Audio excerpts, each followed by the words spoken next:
नमस्कार। चंद्रकांत भी भट्ट अमेरिका से। इतिहास और आदि योग जुड़ा हुआ है। हमें पता नहीं है कब किसने गांव, शहर,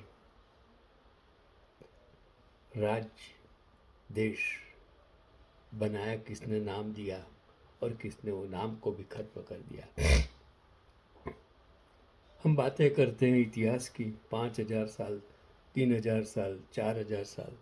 न तो टेक्नोलॉजी था, न तो भाषा थी, न तो लिपि थी।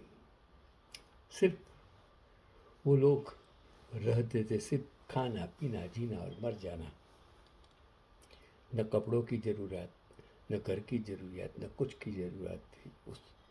और आज भी ऐसे लोग इस पृथ्वी पर कितने लगते रहते हैं, किसी को कुछ मालूम ही नहीं है। ऐसे लोग भी हैं जो दुनिया से विमुख हैं, संस्कृति से, भाषा से, सब टेक्नोलॉजी से विमुख हैं। वो अमेज़न के जंगलों में, कितने सारे जंगलों में कितने प्राणी, पक्षी, वनस्पति है जिसे हमें पता नहीं है। जो लिखा गया वो सच नहीं है, जो सच है वो लिखा गया नहीं है। जो आकर चले गए उसका न तो हमारे पास कोई फोटो है। हमने लिखा और हमने लिख कर सच को झूठ और झूठ को सच बता दिया। और आज वही सोशल मीडिया, वही टेक्नोलॉजी जो गधे को सिंह बनाती है और सिंह को गधा बना देती है, क्योंकि ये सब कुछ हमारी सोच बदलने का काम। Everything is psychological, everything is social, everything is genetical, and everything is say because we made the god. हमने भगवान को बनाया और वो भगवान को हमने बिजनेस बना दिया। एक मेवातियों के 8 गांवों को जमी दोत कर बसाया गया था उत्तर प्रदेश यूपी के इलाहाबाद का सिविल लाइंस। जो वो अहमदाबाद में ने देखा 1956 ऑनवर्ड, और आज देखता हूँ कितने गांवों को खत्म कर दिया और खत्म करके एक शहर बनाया जिस अहमद शाह बादशाह ने बनाया। अहमदाबाद वो मोहम्मद शाह बादशाह ने बनाया। 400, 500, 600, 700, 800 साल पहले छोटा सा गांव बड़ा शहर बन गया। 1857 की क्रांति में इलाहाबाद के मेवातियों ने अंग्रेजी सेना के दांत खट्टे कर दिए थे। और जो इतिहासकार योगेश्वर तिवारी प्रोफेसर, उन्होंने बताया है कि इलाहाबाद में जहां आज सिविल लाइंस बसा है, वहाँ 1857 से पहले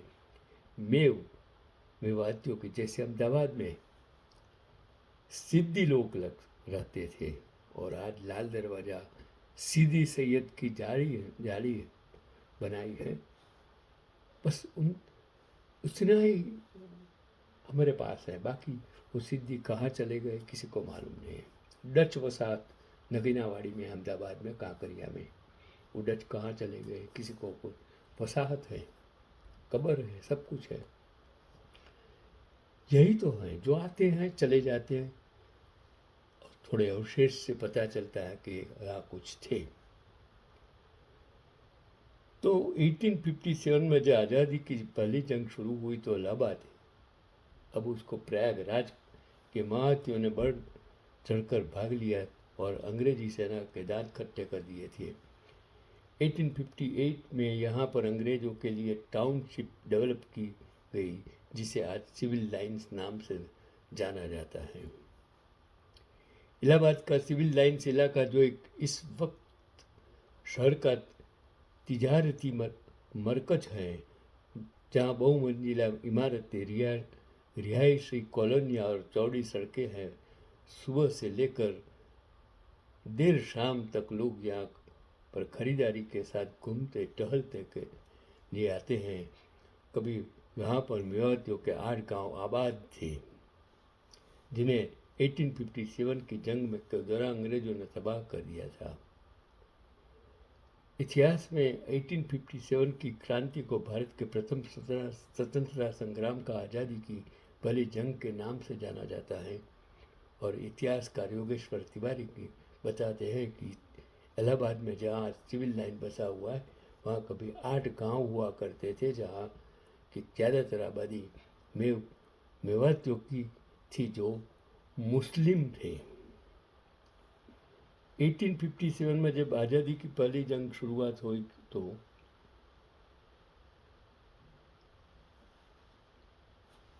उसमें इलाहाबाद यानी कि प्रयागराज, तो मेवातियों ने बढ़ चढ़कर हिस्सा लिया और अंग्रेज सेना के दांत खट्टे कर दिए थे, जिससे अंग्रेज काफ़ी नाराज थे और उन पर कंट्रोल पाने के लिए कर्नल नील की अगुवाई में भारी फौज को इलाहाबाद भेजा, जिसके साथ हजारों मेवाली मारे गए और उसके 8 गांव तबाह कर दिए गए। और 1858 में उसी ज़मीन पर सिविल लाइंस एरिया तामीर कर दिया गया। 8 गांव खत्म हो गई, सिविल लाइंस बन गया। उजाड़े गए गांवों के मगरबी हिस्से पर बनाए गए थे सरकारी इमारतें बनाई गई थी।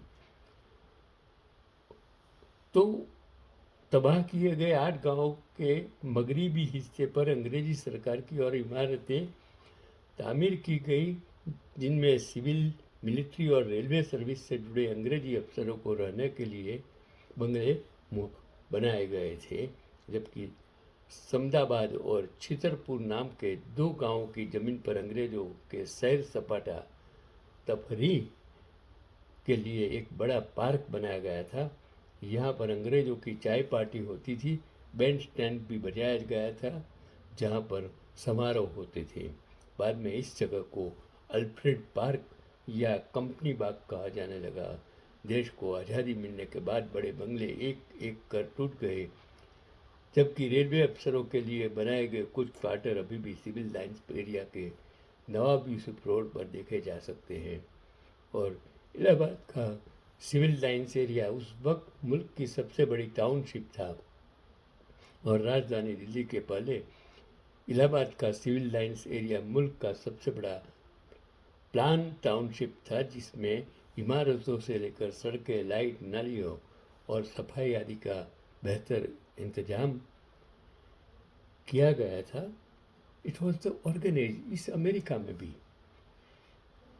और कनाडा हो, यूके हो, ऑस्ट्रेलिया हो, जहाँ भी एक वेल ऑर्गेनाइज टाउन बनते हैं, रोड बनते हैं, वेल प्लान।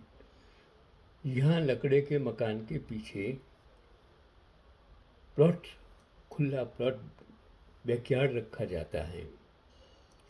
यहाँ आपको सब परमिशन लेना पड़ता है। अगर आपके घर में कोई चेंज होता है तो भी टाउन, सिटी की परमिशन लेनी ज़रूरी होती है। आप भारत में तो आप जहाँ भी सरकारी ज़मीन पर बांध दो, केस चलेगा, वर्षों तक चलेगा, फिर बुलडोजर भरेगा। ये चीज़ यहाँ नहीं हो सकती है। इसके लिए ये शहर गर्दाबाद नहीं, मुर्दाबाद नहीं, असल शहर आज भी बसे हुए हैं। It is a well organise, well establish, क्योंकि कायदे का शासन है। जब तक भारत में कायदे का शासन और उसमें राजकारण का प्रभाव नहीं होगा और न्याय जल्दी मिलने शुरू हो जाएंगे, तब ही देश की लोकशाही और लोग बच सकते हैं। बाकी उसका कोई मतलब नहीं है। सिविल लाइंस को इलाहाबाद के उस वक्त के कमिश्नर कुथबर्ट बेंसले थान हिल की निगरानी में आबाद किया गया था। सिविल लाइंस का साल 1858 में बसाया गया। तब इलाहाबाद उत्तर पश्चिम सूबा की राजधानी थी। तो मुझे आज भी याद है, सूरत में राव कमिश्नर आया था जिसने सूरत की सीरत बदल दी। राजकोट का कमिश्नर, अहमदाबाद में जो आए कमिश्नर, जिन्होंने अहमदाबाद की रौनक बदल दी। अगर वो सत्ता में बैठा एक इंसान को सत्ता दी जाए, दिल में धगश हो, ईमानदारी हो, वो इंसान सब कुछ कर सकता है। लेकिन अगर राजकारण आ जाए, आज जो भारत की दुर्दशा है उसमें सत्ता 30 साल गुजरात में और ये 12 साल जो भारत में आज जो शासक सत्तानशीन पक्ष और लोग हैं, उसने भय का राजकारण, डर का राजकारण, भ्रष्टाचार का राजकारण जिस तरह खेला है, आने वाला इतिहास शायद इसे माफ़ नहीं करेगा, ऐसा मेरा मानना है। मैं तो NRI हूँ, 80 साल का हूँ। मैं आपको सिर्फ यही कहता हूँ, अगर आप देश को नहीं बचाएंगे तो आने वाली पीढ़ी आपको माफ़ नहीं करेगी, क्योंकि बस्ती बढ़ने वाली है। आने वाला इतिहास कुछ और लिखा जाएगा। यही आज का पैगाम।